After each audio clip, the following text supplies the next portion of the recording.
Hi dears, welcome to variety recipes. ഇന്ന് വൈകുന്നേരം ചായക്കൊപ്പം കഴിക്കാൻ വളരെ ഹെൽത്തി ആയിട്ടുള്ള ഒരു സ്നാക്കാണ് നിങ്ങൾക്ക് ഷെയർ ചെയ്യാൻ പോകുന്നത്. 2 പഴം വെച്ച് ഒട്ടും എണ്ണയില്ലാതെ ഫ്രൈ ചെയ്തെടുക്കാം. അപ്പോൾ ഇതെങ്ങനെയാണ് തയ്യാറാക്കുന്നതെന്ന് നോക്കാം. ഞാനിവിടെ 2 വലിയ ഏത്തപ്പഴമാണ് എടുത്തിരിക്കുന്നത്. ഇത് ഒരുവിധം നല്ലതുപോലെ പഴുത്തതാണ്, എന്ന് വെച്ച് തൊലി പഴുക്കേണ്ട ആവശ്യമില്ല. ഇനി ഇതിൻ്റെ തൊലി ഒന്ന് കളഞ്ഞെടുക്കാം. ഇനി നമുക്കിത് വളരെ ചെറിയ കഷ്ണങ്ങളായി കട്ട് ചെയ്തെടുക്കാം. ഏത്തപ്പഴം വൈകുന്നേരമാകുമ്പോൾ നമ്മൾ പൊരിക്കുകയാണ് ചെയ്യുന്നത്. ഇതുപോലെ ചെയ്യുകയാണെങ്കിൽ നമുക്ക് വളരെ കുറച്ച് എണ്ണയിൽ നമുക്ക് നല്ല ടേസ്റ്റി ആയിട്ടുള്ള പലഹാരം ഉണ്ടാക്കിയെടുക്കാം. പഴം ചെറിയ കഷ്ണങ്ങളാക്കി അരിഞ്ഞതിന് ശേഷം 1 ടേബിൾ സ്പൂൺ ചിരകിയ തേങ്ങയിലേക്ക് 3 ഏലക്കായയുടെ അരി മാത്രം എടുത്ത് പൊടിച്ചത് ഇതിലേക്ക് ചേർത്തിട്ട് കട്ട് ചെയ്ത് വെച്ചിരിക്കുന്ന പഴത്തിലേക്ക് മിക്സ് ചെയ്യാം. ചിരകിയ തേങ്ങ വേണമെങ്കിൽ കുറച്ചുകൂടി കൂടുതൽ ചേർത്താൽ നല്ലതായിരിക്കും കേട്ടോ. ഇനി നല്ലതുപോലെ ഇത് മിക്സ് ചെയ്തതിന് ശേഷം മാറ്റിവെക്കാം.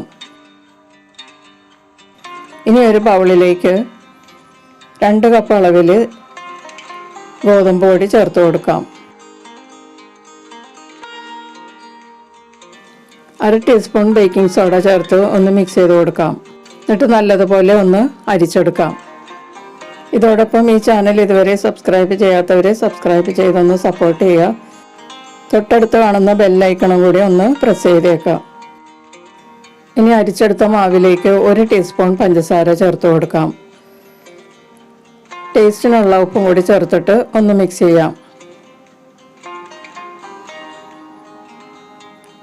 ഇനി ഇതിലേക്ക് കുറേശ്ശെ വെള്ളം ചേർത്ത് കുറച്ച് കുഴമ്പ് രൂപത്തിൽ കലക്കിയെടുക്കാം. കുറേശ്ശെ വെള്ളം ചേർത്ത് കലക്കിയെടുക്കാം. ആദ്യമേ തന്നെ കൂടുതൽ വെള്ളം ചേർത്ത് ലൂസാക്കി കളയരുത്. പഴംപൊരി ഉണ്ടാക്കാൻ ഉപയോഗിക്കുന്ന ബാറ്ററിൻ്റെ കൺസിസ്റ്റൻസിയിലായിരിക്കണം നമ്മളിത് കലക്കിയെടുക്കേണ്ടത്. ഇതിപ്പോൾ ഞാൻ കലക്കിയെടുത്തിട്ടുണ്ട്. അത്യാവശ്യം കട്ടിയിൽ വേണം ഇത് കലക്കിയെടുക്കാൻ. ഈ ബാറ്റർ നമുക്ക് മാറ്റിവെക്കാം. ഇനി ഇത് ഫ്രൈ ചെയ്യാനുള്ള ചട്ടി ചൂടാക്കിയെടുക്കാം. ഞാനിവിടെ ഒരു ഉണ്ണിയപ്പ ചട്ടിയിലാണ് ഇത് ഫ്രൈ ചെയ്യാൻ പോകുന്നത്. ഒരു ബ്രഷ് കൊണ്ട് നമുക്ക് ഉണ്ണിയപ്പ ചട്ടി ഒന്ന് ഗ്രീസ് ചെയ്തെടുക്കാം. ചട്ടിയിൽ അല്പം എണ്ണ ഒന്ന് പറ്റിച്ചെടുത്താൽ മാത്രം മതി, ഒഴിക്കൊന്നും വേണ്ട. ഇതിലേക്ക് ഇനി നേരത്തെ റെഡിയാക്കി വെച്ചിരിക്കുന്ന ബാറ്ററിൽ കുറേശ്ശെ ഒഴിച്ചു കൊടുക്കാം. ഒത്തിരി നിറച്ചൊഴിക്കരുത്, പകുതി അല്ലെങ്കിൽ മുക്കാലോളം നമുക്ക് ഒഴിച്ചു കൊടുക്കാം. ഈ ഒഴിച്ചിരിക്കുന്ന മാവിൻ്റെ മുകളിലേക്ക് കുറേശ്ശെ കട്ട് ചെയ്ത് വെച്ചിരിക്കുന്ന പഴം വെച്ചു കൊടുക്കാം.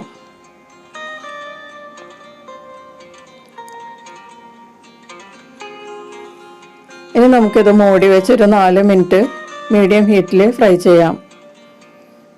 4 മിനിറ്റിന് ശേഷം നമുക്കിത് തുറന്ന് നോക്കാം. ഇപ്പോൾ പഴമെല്ലാം നന്നായിട്ട് വെന്തിട്ടുണ്ട്. അപ്പോൾ ഇത് നന്നായിട്ട് കുക്കായിട്ടുണ്ട്. ഇപ്പോൾ ഞാനിത് തിരിച്ചിട്ടിട്ട് ഒന്നുകൂടി ഫ്രൈ ചെയ്യാൻ പോവുകയാണ്. നമുക്കിതെല്ലാം ഒന്ന് തിരിച്ചിട്ട് കൊടുക്കാം. താഴെ ഭാഗമൊക്കെ ഏകദേശം ഒന്ന് മുരിഞ്ഞിട്ടുണ്ട്. നമ്മൾ പഴംപൊരിയൊക്കെ ഉണ്ടാക്കുമ്പോൾ മുരിയുന്നത് പോലെ മുരിഞ്ഞിട്ടുണ്ട്. തിരിച്ചിട്ടിട്ട് നമുക്കൊന്നുകൂടി മുരിച്ചെടുക്കാം. ഇനി ഉള്ളൊന്നും വേകാതിരിക്കണ്ട. 2 മിനിറ്റ് നമുക്ക് മൂടി വെച്ചിട്ട് ഒന്നുകൂടി ഫ്രൈ ചെയ്യാം. ഇതുപോലെ ഞാനെല്ലാം ഫ്രൈ ചെയ്തെടുത്തിട്ടുണ്ട്.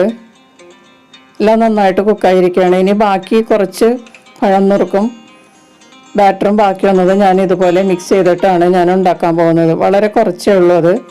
അതുകൊണ്ട് ഞാൻ എല്ലാം കൂടി മിക്സ് ചെയ്തിട്ട് ഈ ഉണ്ണിയപ്പച്ചട്ടിയിലേക്ക് ഇട്ട് ഒന്ന് ഫ്രൈ ചെയ്തെടുക്കാം. നേരത്തെ പോലെ തന്നെ കുറച്ച് എണ്ണ ഞാൻ തടവി കൊടുത്തിട്ടുണ്ട്. ഇനി മൂടി വെച്ച് നേരത്തെ ചെയ്തതുപോലെ ഫ്രൈ ചെയ്തെടുക്കാം. അപ്പോൾ പഴവും ബാറ്ററും കൂടി കുഴച്ചുണ്ടാക്കിയതും നമ്മൾ ഇപ്പോൾ റെഡിയാക്കി എടുത്തിട്ടുണ്ട്. അതെല്ലാം ഞാൻ പാത്രത്തിലേക്ക് മാറ്റിയിട്ടുണ്ട്.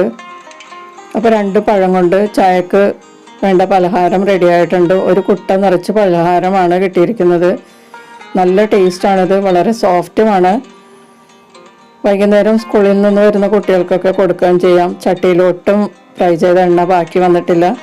ആകെ 2 ടീസ്പൂൺ എണ്ണയെ ഇതിന് ഞാൻ ഉപയോഗിച്ചിട്ടുള്ളൂ. ഒരു പ്ലേറ്റ് നിറയെ പലഹാരമാണ് 2 പഴം കൊണ്ട് നമ്മൾ റെഡിയാക്കി എടുത്തത്. 2 ടീസ്പൂൺ എണ്ണയെ നമുക്ക് ആവശ്യമുണ്ടായിട്ടുള്ളൂ. വളരെ സോഫ്റ്റ് ആയിട്ടുള്ള ഒരു സ്നാക്കാണിത്. ചായയുടെ കൂടെ കഴിക്കാൻ വളരെ നല്ലതാണ്. അപ്പോൾ ഇതെല്ലാവരും ഒന്ന് ട്രൈ ചെയ്ത് നോക്കിയിട്ട് നിങ്ങളുടെ അഭിപ്രായങ്ങളും നിർദ്ദേശങ്ങളും ഒക്കെ അറിയിക്കുക. വീഡിയോ ഇഷ്ടമായാൽ മറക്കാതെ ലൈക്ക് ചെയ്യുക. പിന്നെ നിങ്ങളുടെ ഫ്രണ്ട്സിനും റിലേറ്റീവ്സിനൊക്കെ ഷെയർ ചെയ്ത് കൊടുക്കുക.